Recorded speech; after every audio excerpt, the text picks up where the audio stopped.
everyone! So, I'm just gonna tie my hair bago tayo magluto. So, ganyan dapat yung outfit natin pag nagluto. Aura-aura tayo. Pakbutod. Laki ng tiyan. Confident! Aura. Wala, bet ko lang yung eyeshadow ko dyan. So, anyways, yan yung steak natin for today. So, marinate muna tayo ng steak. So, nilagyan ko ng toyo. Toyo na galing sa akin kasi tinoyo ako kanina. Kaya magluluto ako ng steak. Lagyan ko ng minced garlic. Tapos, lagyan natin yun ng salt and pepper. And then after that, we're just gonna put it in the fridge. And yeah, just rest there. And then while waiting, so we're gonna start our roast potato and carrots. Charis. Yan, chop natin. Tapos, lagyan natin siya ng garlic. Dinukdok ko lang yung garlic. I don't know the Tagalog of dokdok. So, yun nga.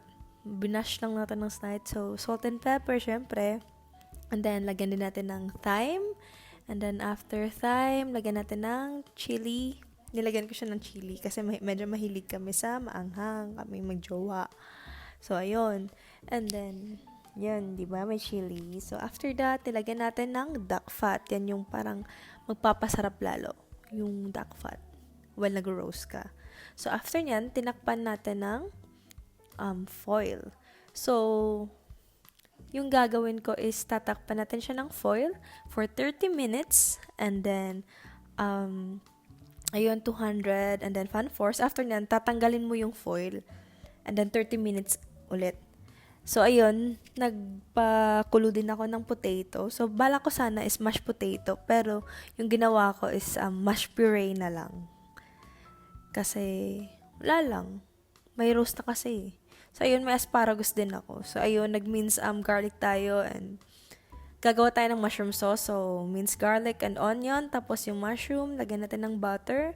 And then after that, nilagyan ko ng cream. And then cream, nilagyan ko ng Knorr cubes and Worcestershire and toyo and salt and pepper for tasting. So, ayun, nag-start na akong magluto. Nilagyan ko ng rosemary and garlic. After, so, di ba pan-fry mo muna yun. Tapos, lagyan mo ng butter and garlic. And, ayan na. Nag-plating na agad ako. So, yan na yung itsura niya. Sana masaya kayo. Charis.